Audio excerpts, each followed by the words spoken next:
habe die Ehre. Ich bin's, der Birger. Ja, Special-Zeit und alle so. Yay! Louder! Yay! Louder! Yay! Zum einen bin ich euch nur 50.000er Abo-Special schuldig, 60.000 Abos sind wir bald, wenn es so weitergeht. Und die meisten werden es gar nicht wissen, aber für mich ist das Abos besonders als 30. How-To das Licht der Welt erblickt. Und darum gibt es heute ein sehr oft gewünschtes Thema: How to Birger Spezial! Ich werde das Ganze ein bisschen chronologisch Jahr für Jahr erzählen, so weit wie möglich, mit den interessantesten Vorkommnissen, True Stories und Infos, an die mich nur erinnert. Und weil das die unendliche Geschichte wird, der wir lieber nicht lange anfangen wir an mit Phase 1. Eine handelsübliche Birger-Kindheit. 1986. Am 9. Juni um 4 Minuten nach 7 in der Früh bin ich geheiratet worden. Ja, oh mein Gott, der ist voll der alte Lappen, bla bla bla. Wohne seitdem in Landau und nope, ich hab keine Geschwister. Ich bin einer von den üblichen verdächtigen Arschloch-Einzelkindern. Meine Leute haben sich ziemlich früh getrennt und hab dadurch immer schön alles zweimal in den Arsch geschoben gekriegt. 1987 bis 1990, muss ich ganz ehrlich sagen, weiß ich nicht viel, außer dass gemunkelt wird, dass mir in der Zeit mein Bart gewachsen ist. 1991, wieder am 9. Juni, an meinem 5. Geburtstag, habe ich meinen ersten Gameboy gekriegt, inklusive Tetris und Spider-Man. Das ist darum erwähnenswert, weil ich bis zum heutigen Tag der Zockerei verfallen bin. Und der Tag wahrscheinlich dran schuld ist. 1992, da war ich auf der Geburtstagsfeier vom Nachbarn. Werde ich nie vergessen. Da waren alle 3-4 Jahre älter als ich. Und ich bin aus Versehen mit diesem Film und folgende Szene konfrontiert worden. Hier ist noch einer am Leben! Töten Sie mich. Moment. Alles klar, 6-jähriger Hosenscheißer Birger hat ab jetzt ein Kindheitstrauma und schläft nie wieder. Mama freut sich, alle glücklich, super toll. Aber ganz im Gegenteil. In dem Moment hat sich mein Kindheitsheld eingeprägt. Anders als bei den meisten war das kein Hulk Hogan, Schwarzenegger, John Rambo Stallone oder He-Man. Ja okay, der auch ein bisschen. Sondern eine Frau.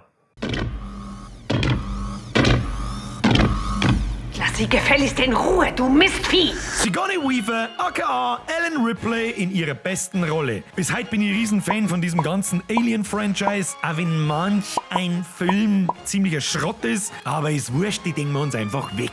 1993, erster Schultag. Ja, leck mich am Arsch!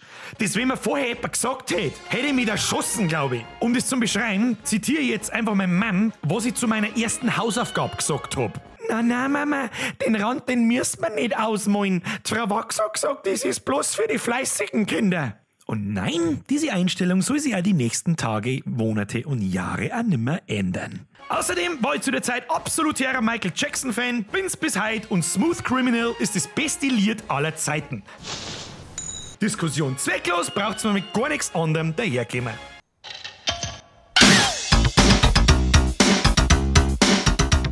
(1994 bis 2000, das fassen wir jetzt ein bisschen zusammen. Sport war in der Zeit bei mir das größte Thema. Damals sogar noch mehr als die Zockerei. Ist heute ein bisschen anders. Ich war natürlich im Fußballverein, wie alle anderen auch, war aber kotze schlecht. Ich war mehr so der Leichtathlet und Schwimmer. Ja, auch wenn's heute mit der Blunzen von Drohnen immer so ausschaut. Da war ich aber so verdammt gut, ernsthaft, bis kurz vorm professionellen Level. Ja, wenn ich 1995 kein Super Nintendo mit Street Fighter 2, 1996 kein Playstation mit Resident Evil, ja, mit 10, danke Ma'am, für das zweite Kindheitstrauma. Und 1998 kein Nintendo 64 mit Zelda Ocarina of Time zu Weihnachten gekriegt hätte. Trotzdem war ich noch sehr viel draus, Barmeisel baut, am Tag 3 Pfund Dreck fressen, Knie aufdroschen, 34 Platzwunden am Schell. Darum bin ich halt so schlau, so wie sie das in den 90er fernab von Internet und Handy halt kehrt. Neben der Sportlerei und Zockerei habe ich schon immer von klar auf vom Papp so Modellbauzeug mitgekriegt. Hab schon ganz früh ein Riesendrum Modellflugzeug und so weiter zusammenbastelt und bin später dann durch einen Kumpel auf Warhammer gekommen.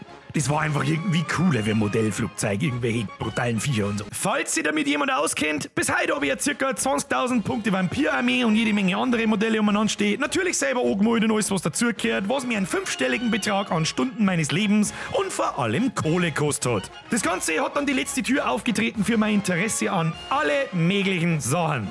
Ich habe mich irgendwie schon für ausgefallenes Zeug interessiert, das irgendwie aber schon keine andere Sau nicht interessiert hat. Fantasy-Zeug, Warhammer eben, ich liebe Brettspiele wie Hero Quest, Star Quest, Claymore Saga.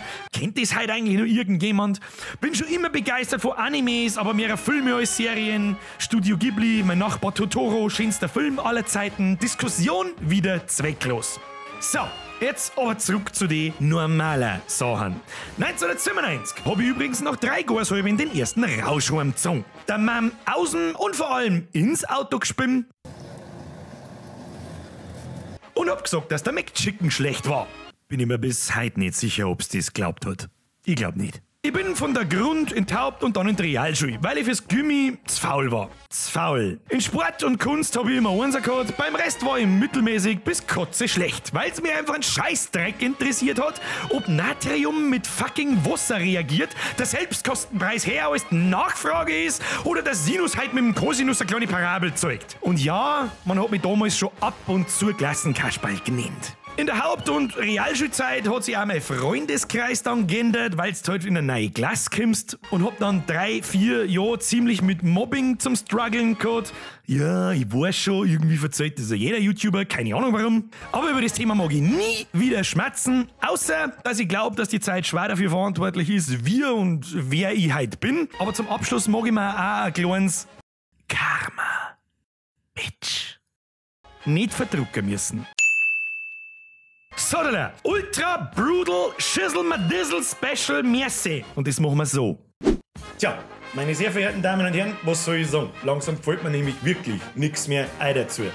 Ich ziehe wieder mal meinen imaginären Hut für euch. Es ist mir stets eine Ehre, Sie belustigen zu dürfen. Im Ernst, ein herzliches, riesen, überdimensionales, ich weiß gar nicht, wie groß das eigentlich sei, damit es passt. Merci an jeden einzelnen von euch da draußen, die meine Sachen anschauen, liken, teilen, kommentieren, weitersagen, whatever. Ohne euch war ich schon lange nicht mehr da, weil ich keinen Bock mehr hätte. Ich glaube, ich habe noch nie so lang an irgendwas ohne gewerkelt wie an dieser ganzen Geschichte hier. Von ganzem Herzen an jeden einzelnen von euch ein herzliches Dankeschön. Ich hab mir eine Kleinigkeit ausdenkt. Etwas ganz Neues und das Ding hängt mir irgendwo hin, weil ich sehe es als meine eigene Teilnehmerurkunde quasi. Und zwar ein Poster. Ja, Life Goal reached, meine Damen und Herren. Es gibt von mir jetzt tatsächlich mein eigenes Poster. Und zwar ist da jetzt einzelne How-To drauf. Es sind 31, nicht 30. Warum? Weil How-To-Radler da herum gar nicht zählt. Unten ist auch eine kleine Signatur drauf. Die ist natürlich da nicht echt drauf geschrieben, so weit geht's halt nicht, aber sie ist tatsächlich echt von mir ins Tablet mit Stift eingegagelt und dann da drauf gesetzt. Und das Motto dieser ganzen Geschichte ist: Ich kenn's alle, akute Bockfotzengefahr. Damit gleich jeder Bescheid weiß, was geschlagen hat. Ja, der eine oder andere aufmerksame Zuschauer hat vielleicht auch gespannt, dass das Ganze natürlich auch auf einem T-Shirt gibt. Ich hoffe, man sieht das einigermaßen. Das Ganze gibt's bei mir im Online-Shop unter birgerwear.de. Das verlinke ich euch da herum oder nochmal einen Beschreibungstext und überhaupt und sowieso. Gibt vielleicht ja ein ganz nettes Weihnachtsgeschenk ab. In diesem Sinne, ich weiß nicht, wie ich noch Merci sagen soll. Schaut euch das Ende noch und dann sehen wir uns im nächsten Video und im nächsten Livestream. Haut euch rein, habt eine schöne Weihnachtszeit. Bis zum nächsten Mal. Habe. Nun ja, manch einer wird sich jetzt fragen, wo zur Hölle ist Phase 2? Wie es in Phase 2 meiner Jugendzeit in die 2000er, die Anfänge der Sturm- und Drangzeit weitergeht, erzähle ich euch im nächsten Teil. Sonst warte ich nämlich dieses Jahr mit dem Video nicht mehr fertig geworden. Bis dahin hoffe ich, dass was halbwegs Interessantes dabei war. Wer sind eure Kindheitshelden? Da mich echt interessieren. Oder kann irgendjemand nachvollziehen, was ich so in meiner Jugend durchgemacht habe? Ab in die Kommentare damit. Oder wenn euch sonst noch irgendwas interessiert. Und ich gehe mir jetzt die gute alte Alien Quadrology anschauen. Haut euch eine. Habe die Ehre.